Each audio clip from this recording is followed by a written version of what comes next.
It's a 2 for Liverpool and also for London. If you thought the lockdown days were numbered, well, Newcastle gets a 3.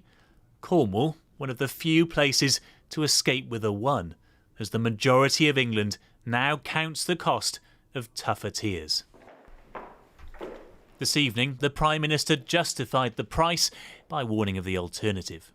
If we ease off now, we risk losing control of this virus all over again, casting aside our hard-won gains and forcing us back into a New Year national lockdown with all the damage that would mean. I'm sorry to confirm that from Wednesday, most of England will be in the top 2 tiers with the toughest measures. Your tier is not your destiny. Every area has the means of escape. But when England emerges from national lockdown on Wednesday, this is its immediate fate. Only the Isle of Wight and Cornwall and the Isles of Scilly will notice a big difference. They go into Tier 1, the lowest level of restrictions. Most of the country ends up in Tier 2, including London and also Liverpool, which has dropped down a level.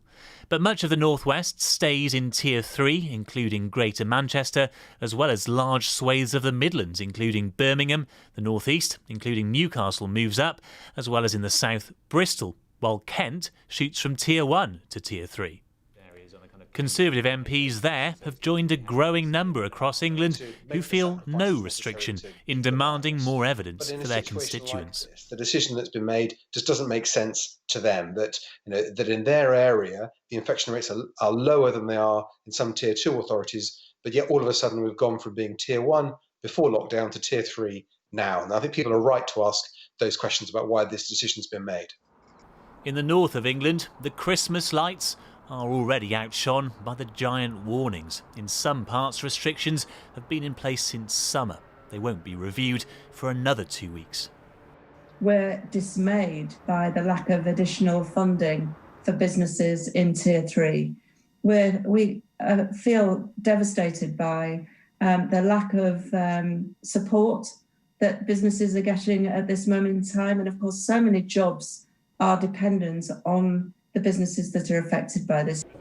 This is the test of whether a region can drop down a tier. There'll be mass screening of those under the highest restrictions, like in Liverpool, where it's dramatically cut cases. The mayor there finally able to read some good news. If we had been in Tier 3 over the Christmas period, then businesses have told us they would not have survived. And so for us to go into the lower tier, Tier 2, whilst there still are restrictions, they're still quite onerous. But it does mean that potentially we have the chance of capitalising on the Christmas period, and that might save many businesses from going under. But from next week, even peaceful parts of England will remain quieter than normal. On dark winter nights, the end of lockdown will only offer a little light.